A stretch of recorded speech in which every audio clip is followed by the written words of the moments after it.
Isa sa pinakaaabangan nating lahat, lalo na ng mga empleyado, ay ang 13th month pay o Christmas bonus. Hindi naman masamang gumastos at i-treat ang sarili pag nakakatanggap ng bonus dahil deserve naman natin yan, pero hinay-hinay lang. Mas maganda kung bago mo pa matanggap ang bonus ay gumawa ka muna ng spending plan o budget.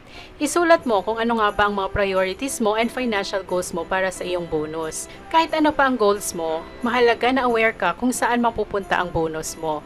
Dahil kung hindi, baka magulat ka na lang, ubos na ang 13th month pay mo na parang dumaan lang sa mga palad mo. Tandaan natin na ang 13th month bonus ay isang beses lang yan sa isang taon dumadating. Yung iba siguro may 14th month, 15th month at iba pang bonuses na natatanggap, pero karamihan sa atin year-end bonus lang. Kaya let's make the most out of our 13th month pay. Here are 7 ways to spend your Christmas bonus wisely. Number 1, give back to the Lord. Inuna ko to kasi ito ang madalas makalimutan natin pag nakakatanggap tayo ng blessing. Pero dapat ito talaga ang inuuna natin dahil lahat ng natatanggap natin ay galing sa Kanya. Giving back to the Lord is our way of honoring and acknowledging Him as our source and provider. Sabi nga sa James 1:17, every good gift and every perfect present comes from heaven. It comes down from God, the creator of heavenly lights. Kaya bago pa natin ubusin ang ating Christmas bonus sa maraming bagay, maglaan din tayo ng amount na naaayon sa ating kakayanan para kay Lord, para sa church, bilang pasasalamat sa mga biyayang natanggap natin ngayong taon. Number 2, build an emergency fund.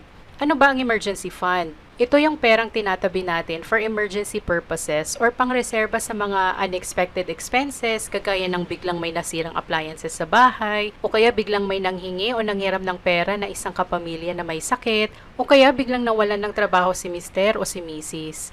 Pag may nakatabi tayong emergency fund, sa oras ng kagipitan, meron tayong mahuhugot. Instead na mangutang o mag-swipe ng credit card kagad, nandyan ang emergency fund na sasalo sa atin sa oras ng pangangailangan. I-goal natin na makaipon ng at least 1 month's worth of our expenses para sa panimulang emergency fund. Halimbawa, kung ang monthly expenses nyo ay 20,000 pesos, dapat meron kang emergency fund na 20,000. Pag na-achieve mo na yung first goal, next goal naman is to save 3 months worth of your monthly expenses, and then 6, and then 12 months kung kaya. Bakit mahalaga ang emergency fund? Kasi kapag nawalan ng trabaho ang isa sa inyo, lalo na ang breadwinner, meron pa din kayong panggastos at pambayad ng bills for the next few months. Kahit papano hindi kayo mahihirapan, lalo na kung natagalan pa bago makahanap ng trabaho ulit. Number 3, get insurance coverage.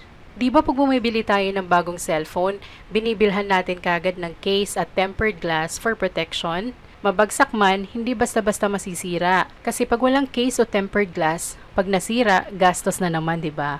Pag sa bagong sasakyan naman, we make sure na may airbags at spare tire, and we also buy car insurance for protection. Unfortunately, pagdating sa buhay at kapakanan natin, hirap na hirap tayong bilhan ng health and life insurance coverage ang sarili natin dahil sa tingin natin gastos lang ito. Marami sa atin allergic pag nakakarinig ng insurance. Alam mo ba na sa lahat ng assets or investments or properties na meron ka ngayon, ang pinaka-importante sa lahat ay ang ability mo to earn income. Why? Dahil kung wala kang ability to earn income, paano mo mababayaran ang mga bills mo? Paano mo mapapag-aral ang mga anak mo? Paano mo mapaghahandaan ang retirement fund mo? Hindi ba natin naisip na ang buhay ng tao ang number 1 na dapat may protection o insurance? Dahil pag tayo ang nagkasakit, na aksidente o namatay, sino ang magsasuffer? Hindi ba tayo din at ang ating mga mahal sa buhay? Let's say you are 40 years old ngayon at ikaw ang breadwinner ng pamilya. Kumikita ka ng 30,000 per month or 360,000 pesos per year. Kung plano mong mag-retire ng 60 years old, meron ka pang 20 years para magtrabaho at pag-ipunan ng mga pangarap mo kagaya ng house and lot, bagong sasakyan, mapag-aral ang mga anak sa magandang school at mapaghandaan ng retirement.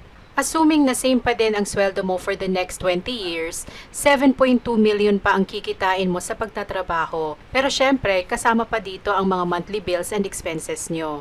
E paano kung biglang dumating ang mga what-ifs or risks ng buhay kagaya ng accident, disability, critical illness, or untimely death? Sapat kaya ang ipon mo para dito? Kung halimbawang nagkaroon ka ng malubhang sakit kagaya ng stroke, cancer, o heart attack at the age of 50, Meron ka bang income protection o health insurance na magre-replace ng income mo habang ikaw ay nagpapagaling? Kung wala, saan kukunin ang pampagamot mo? Saan kukuha ng panggastos ang pamilya mo? Paano mo maipagpapatuloy ang pag-iipon para sa mga pangarap nyo? At paano kung bigla ka nalang mawala? Paano ang mga taong umaasa sa'yo? May maiiwan ka bang pamana sa kanila? O mga bayarin ang iiwanan mo sa kanila? Number 4, pay off your debts. Kung marami kang utang at sumasakit ang ulo mo kung paano mababayaran ang mga ito, pagkatanggap mo ng 13th month pay mo, maglaan ka na kagad ng pambayad ng utang. Kung kaya ng budget, i-fully paid mo na para next year wala ka ng utang. Makakapagsimula ka ng mag-ipon at mag-invest para sa mga mahahalagang bagay. Pero kung hindi naman kayang bayaran lahat, at least bawasan mo yung mga utang mo. Nasa iyo kung gusto mong bawasan yung utang na may malaking interest o bayaran mo muna yung pinakamaliit na halaga na utang. Number 5, invest your money wisely.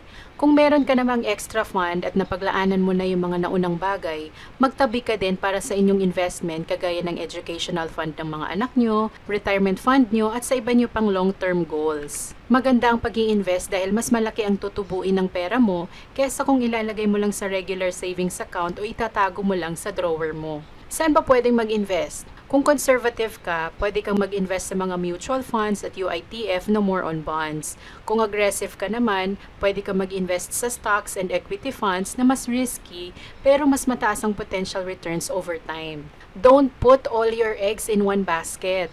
Mag-invest ka sa stocks, sa bonds, sa balanced funds para malugi man ng isang klase ng investment, at least hindi lahat ng funds mo apektado. At bago mag-invest, make sure na aralin muna ang papasuking investment. Huwag papadala sa sinasabi ng iba kahit pasabihin nila na nadoble o natriple ang pera nila sa loob ng isang buwan. Number 6, treat yourself. Siyempre maglaan ka din para sa sarili mo. Isang taon kang nagtrabaho kaya deserve mo din na i-treat ang sarili mo. Magpariban ka or magpaspa, bili ka ng gadget na matagal mo nang pinag-iipunan o kaya mag-travel ka kasama ang pamilya mo. Just make sure lang na hindi lahat ng 13th month pay mo mapupunta dito. Tandaan, isang beses lang sa isang taon dumadating ang bonus, kaya make the most out of it. Spend and invest it wisely. Number 7, allocate your money for family gatherings and gift giving. Siyempre dahil Pasko, kailangan din nating maglaan para sa pang Noche Buena at pang regalo. Just make sure na lahat ng bibilhin mong gifts ay within your budget at hindi lahat ng bonus mo ay mapupunta dito.